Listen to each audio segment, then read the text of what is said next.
Which coaches are on the hottest seats in college football? We've reached the month of November and college football's coaching carousel is heating up. We've got 13 job openings and more are sure to come as we come down the home stretch of the season. We've got playoff rankings. We've got the carousel heating up. Kyle, as we reach the final stretch of the season, it is no doubt that it is going to be one of the craziest carousels in recent memory. And there's one guy at the top of the list, and that is Lane Kiffin. Kyle, the Lane train could be pulling into the station at Florida or LSU. What do you think's going to happen here with the Lane train? Is he going to be going to Gainesville, or do you think he could stay at Ole Miss? Steven, I think we're going to have to wait and see how the Rebels fare in the college football playoff. It looks like they're headed to the college football playoff. That is, they'll still have to win the Egg Bowl. And it's interesting that Florida is headed to Oxford. The Gators, of course, knocked Lane and the Rebels out of the college football playoff race a season ago. This year's team doesn't look like it is necessarily capable of doing that once again, but I think this carousel starts with Kiffin, and two of the best jobs, perhaps the two best jobs open right now, LSU and Florida, seem really intent on having Lane succeed Billy Napier at Florida or Brian Kelly at LSU. The success that he's had in Oxford is undeniable. Kiffin is the belle of the ball of this coaching cycle, and really, I think we'll have to wait and see, if LSU and Florida and any of these other schools that are interested in the Lane train pulling up to their campus, if they're willing to wait for Ole Miss college football playoff trip, and how long that might be. We run into some sort of barriers with the transfer portal, and just the timing of and just waiting, and if you wait on Lane and then you don't get your second option, and then you're kind of just going down there. So everyone's going to be watching the Ole Miss's end to the season and potential college football playoff run here. Yeah, I think the fascinating thing in all of this with Lane Kiffin is that he seems perfectly content in Oxford, and yet he is a coaching candidate at two of the biggest openings this offseason. And who knows, there may be more other openings to come. We've seen Steve Sarkisian was rumored to go to the NFL. What happens if Texas opens? What happens with some other jobs? I mean, this carousel, you've seen some predictions that maybe there's 30, 40 openings, which would be completely crazy considering we've had a significant amount of turnover the last couple of years in college football. But you look at Lane Kiffin and you see that he is pretty much content in Oxford. He can make, whatever, 10, 11 million, 12, 13 dollars, $1 million a season. And so I think looking at the Ole Miss schedule, if they make the playoff, you are waiting until potentially late December or January to hire him as your head coach. So you have all these variables. I don't think it's necessarily a slam dunk that he leaves. I think at this point, no one knows other than Lane Kiffin, but he is the most interesting man in this coaching carousel. But he holds the cards to places like Florida, like LSU, or any other openings that could come open. If Lane Kiffin doesn't go to Florida, what do you think Florida's plan B is in this situation? I think Eli Drinkwitz at Missouri, you look at the success that he's had with the Tigers, beating the Gators a couple times in recent years, built Mizzou into a fringe college football playoff team. Might not be this year given, some injuries, but, he's done a phenomenal job at Mizzou. And I think he would be, poaching a sitting SEC coach would definitely be a good second option for a Florida or an LSU to have. And then you mentioned just the number of open jobs that there already are, and more could be on the way. The backfill, the domino effect of Lane Kiffin leaving Ole Miss. Ole Miss now needs a head coach. If Eli Drinkwitz were to leave Mizzou, then we have maybe a group of five or another power conference coach kind of backfilling. So there's going to be a lot more movement in this cycle, and it's already been a crazy one to date. Yeah, 13 jobs have opened basically since last summer, and 12 of them are open now. Mark Carney at Kent State, the only coach that has been hired, which means the month of November and early December is going to be crazy for coaching moves here. I do think you're right about Florida and Eli Drinkwitz. I feels like this, considering what happened with Billy Napier being a group of five coach, whether it's right or wrong, I don't think they're going to go the group of five ranks this time. So it seems like someone like Eli Drinkwitz, perhaps even Jedd Fisch from Washington, given his ties to the program, make a ton of sense here. Also, what about James Franklin? I think you throw James Franklin in the mix for any of these open jobs. Certainly, things went sideways at Penn State this year, going 3-3 after having national championship aspirations. But the guy is still one of the top 15 to 25 coaches in college football. You look at his success at Vanderbilt and certainly at Penn State before this year. I suspect that he will be on the radar, and maybe he's a guy that Florida State would look at if that job comes open, perhaps even at Auburn. Kyle, what about LSU? Let's just say Lane Kiffin stays at Ole Miss. Do you like John Summerall as a potential fit at LSU? I do. I mean, you look at the success that he's had at Tulane, and kind of has SEC ties already. They don't. The Tigers wouldn't have to go far down the road to bring him over from Tulane. So I think Summerall would be a great again second choice, perhaps, or maybe that could be Drinkwitz filling the vacancy left by Brian Kelly in Baton Rouge. Again, grabbing another SEC coach, I think would be a great choice. Of course, the Kiffin does appear to be the primary option for both Florida and LSU, and they both can't have him in neither of them. Neither program might end up with Kiffin there, and it's looking more and more like that's likely. Given the way Ole Miss's season has gone. I can't wait to see Lane Kiffin coach like 4 teams next year because they're all going to be playoff contenders because he's one of the best in college football. And also credit to Lane Kiffin. He's been one of the coaches that's done the best job at navigating the new era of college football, all the portal, the NIL. He's been able to mesh that with all of his outstanding offenses and X's and O's. So I think at LSU, I do think John Summerall would be a really solid fallback option if you can't get Lane Kiffin. This is also where you could see like an Eli Drinkwitz, maybe a James Franklin get in the mix. I mean, LSU last time kind of came out of nowhere with the Brian Kelly move. Maybe there's somebody off the radar. There is kind of this interesting X factor in all this coaching search, which is like Jeff Brohm, Clark Lee, Brent Key, Kenny Dillingham.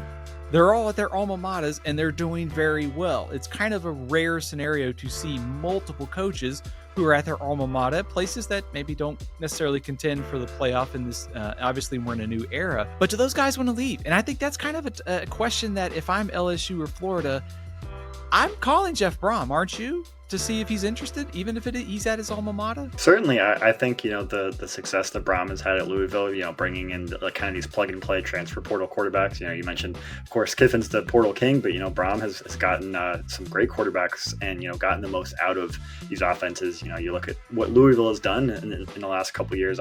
I think Florida or a team, another SEC opening would love that kind of production and that kind of reliable just transfer portal acumen, and that's kind of the way the sport is continuing to move.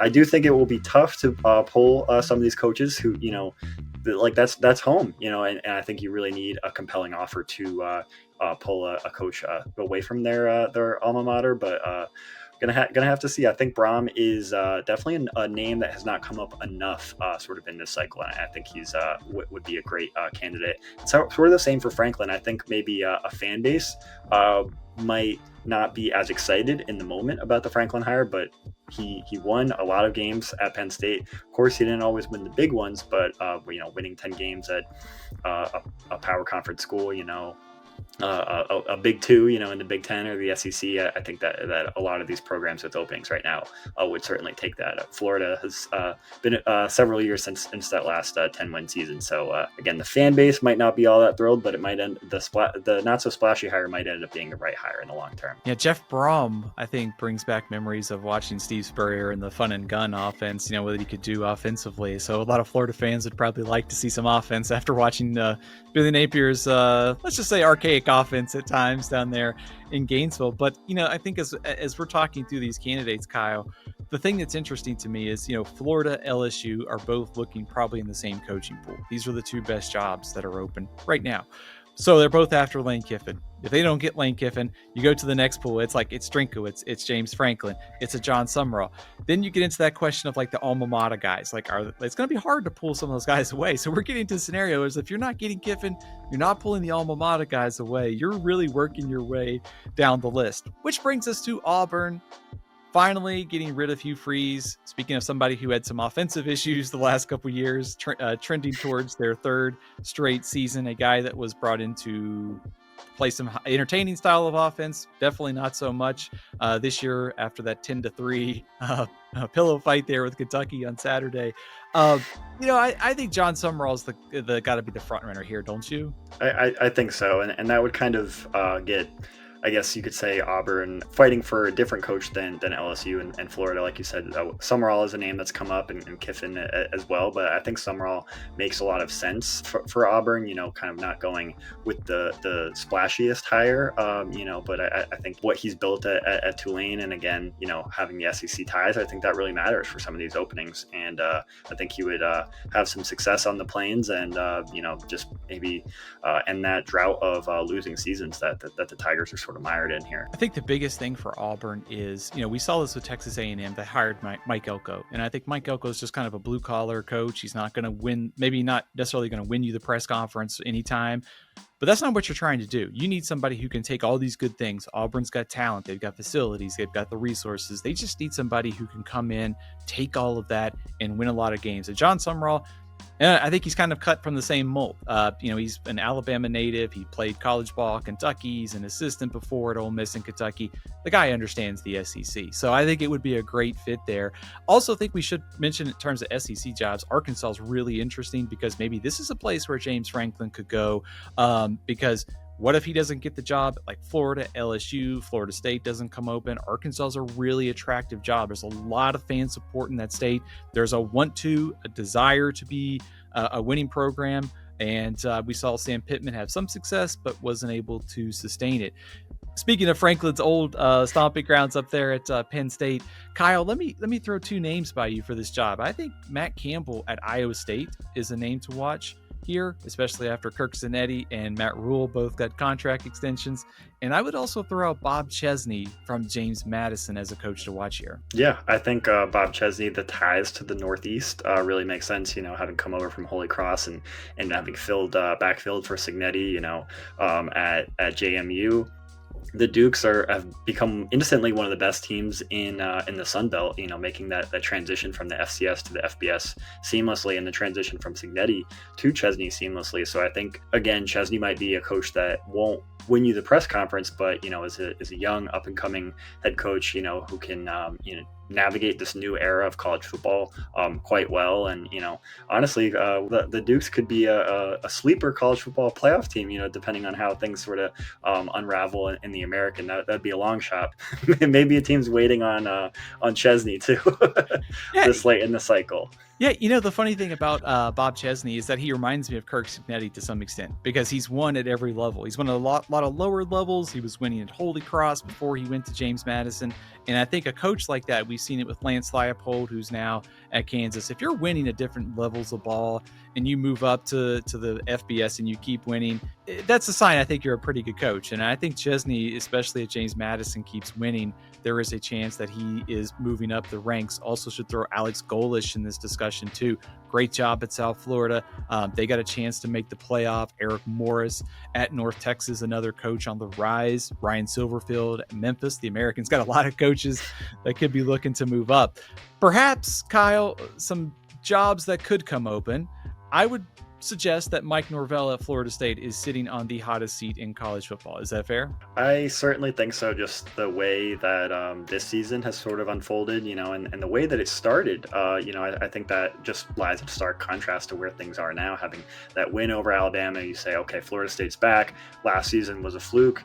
And then they continue to drop ACC games, and you kind of think, is this a recreation of 2 years ago? They did end that streak somewhat recently, but I really think there's a lot of pressure on the Seminoles to finish the season with the winning record. It's not an impossible schedule down the line, but you don't want to lose to a rival Florida team that with an interim coach. I think Norvell would do well to win that game, and we'll sort of see what the appetite for paying another massive buyout in the cycle that we've already seen, just tens and hundreds of millions kind of thrown at coaches to not coach. And there's a chance that Norvell could be another name in there, but I think really want to see how the Seminoles want to see how he kind of closes out this season, and if they can weather some of that adversity from last season that appears to have carried over into this year. Yeah, Florida State, one of the most interesting teams in the country because they beat Alabama, like you said in the season opener, a result that makes no sense almost a couple weeks later. I mean, the 4 straight losses in ACC play, you could kind of say like Pitt, Miami, Virginia, like these teams are all like Virginia's a lot better this year. Pitt's gotten a lot better. Miami's was a playoff contender. There's no shame necessarily. The one that sticks out is the loss to Stanford. Stanford, probably one of the worst teams in the ACC this year. And, after losing that game, you get a statement from the AD. Never a good sign when you got to put that out there. But Florida State rebounded by beating Wake Forest. And you look at that late schedule for Florida State at Clemson, Virginia Tech, at NC State, at Florida. You could talk yourself into winning all those games, and you could talk yourself into losing all those games. So I think Florida State is by far the most interesting team down the stretch here in terms of just what happens with the coaching carousel, because it is a top 15 job that could open up. Definitely. I like what you said there. They could go 0-4 or 4-0 down the stretch. I guess the most likely outcome is something in between. Maybe you beat Virginia Tech and NC State, lose to Clemson and Florida. I really think that Florida game is pivotal for the Noles, just this rivalry game. And, Clemson and FSU have really dominated the ACC for the better part of the last decade. And now that game's on ACC Network just kind of shows the state of where this season has gone for FSU and Clemson, two teams that look to be contending for at least the ACC championship, if not a spot in the college football playoff this season. And clearly that's off the table for both programs. Yeah, it's strange to think about Clemson and Florida State and being a game that matters just for bowl eligibility. We're used to this game meaning a lot, in terms of top 25 and ACC championship. But strange year in college football when you look Certainly. at the ACC standings. I'm going to jump into Kyle to the rest of my top 5 coaches in the hot seat. So I've got Mike Norvell at 1. I've got Luke Fickell at 2, and I think this is an interesting job potentially because, much like Mike Norvell, Wisconsin put out the statement after some losses started to pile up. It's never good when your AD's got to kind of give you a semi-lukewarm vote of confidence. And, of course, they lost to Oregon, but the statement was kind of, hey, we're going to invest in the program and the roster. Fickell is 3-11 in the Big Ten over the last 2 years. This is a really good job. So I'm fascinated to see what happens at Wisconsin, because you also look at the rest of my top 5 coaches on the hot seat. Number 3, Mark Stoops at Kentucky. Number 4, Dave Aranda at Baylor. And 5, Jonathan Smith at Michigan State. There's a lot of openings that could come open. So I think if you're Wisconsin, you're kind of sitting in this discussion of, do we make a move? Do we not make a move? Obviously, the fans have kind of checked out on Fickell. But given all the moves that could happen, you do wonder if some of these teams may just say, let's just invest in the roster and keep the coach for next year. And given that statement, it kind of feels like that may be where it's trending, at least as we sit here in early November for Luke Fickell.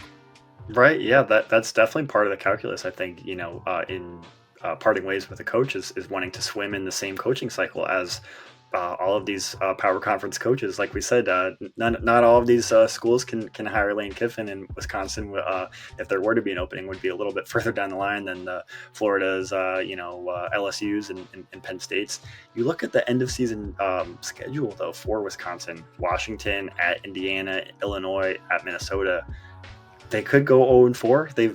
They might. I think you might even predict that, and then 2-10 and winless in Big Ten play. I mean, it almost you could say it could force your hand, to make a change. But the AD statement you said, never a good sign. But I think some of that money might be better used putting into the roster and just sort of putting the best team on the field next season. Probably would be wise for Luke Fickell to beat Minnesota in the last game of the season. It's such a rivalry. I think that'd be at least one way to salvage things. Just to kind of look through the rest of the top 5, Kyle: Mark Stoops at 3, Dave Aranda at 4, Jonathan Smith at 5. Any of those stand out to you in the hot seat? I think Stoops, obviously it's a pretty big buyout there at Kentucky, and he's had success, somewhat recent success, but things just haven't kind of gone Kentucky's way the last few seasons. And again, that I think that's another case of, do you want to be swimming in this coaching cycle? Of course, Summerall has the ties there to the Wildcats, might be sought after at some higher profile jobs, whether that's LSU, whether that's Auburn, but I think Stoops has shown that you can win at Kentucky. Maybe not a college football playoff contender, but some 10-win teams there. So I think Stoops, as after we didn't see any SEC coaching changes last season, we've already seen 4, could be 5. So I think that's one to monitor down the line. Not to mention the moves that could come happen in the dominoes, as you mentioned earlier. Stoops, the winningest coach in Kentucky history, but things do feel pretty stale there. Of course, he's got a pretty nice buyout. I think it's like 30-something million that's due within 30 days or so. That's a nice check in your bank account to get. If you're Mark Stoops, that'll make the pain of being fired a little bit easier. I did want to touch on Jonathan Smith at Michigan State, because I think this is really fascinating. I mean, he was one of the Pac-12's better coaches at Oregon State. And I think the challenge for him and some of these other guys in this new era of college football is that it is really hard if your kind of coaching career was built on, let's go recruit, let's develop these guys, and then over the course of 4 years, you have something. And in this portal era, you don't really have time to do that. And so I think coaches like Jonathan Smith have got to adapt a little bit quicker. He's 8-13 at Michigan State and has a new athletic director that did not hire him. So it's an interesting dynamic there. Of course, his name has also been mentioned in the UCLA search, being from his ties out in California. Oregon State also looking for a head coach. Of course, Jonathan Smith has been a former Oregon State quarterback if things don't work out at Michigan State. So I think one thing is for certain, Kyle, the coaching carousel has been crazy already. It's going to get crazier down the stretch. Those are just 5 or 6 coaches we mentioned. Mike Locksley at Maryland. You've got a bunch of guys in the G5 ranks that could also be looking for or a bunch of jobs that could be looking for new head coaches at the end of the year. So I think one thing is for certain. I think the coaching carousel is going to be crazy. You combine that with the playoff rankings and the playoff games and the battle to get in there coming up. The rest of the college football season is going to be crazy and also fascinating from all angles. Stay on top of all of college football's coaching searches. Which coaches are on the hot seat at athlonsports.com. We'll be breaking down the candidates and the coaches on the hot seat. And let us know where you think Lane Kiffin ends up in the comments.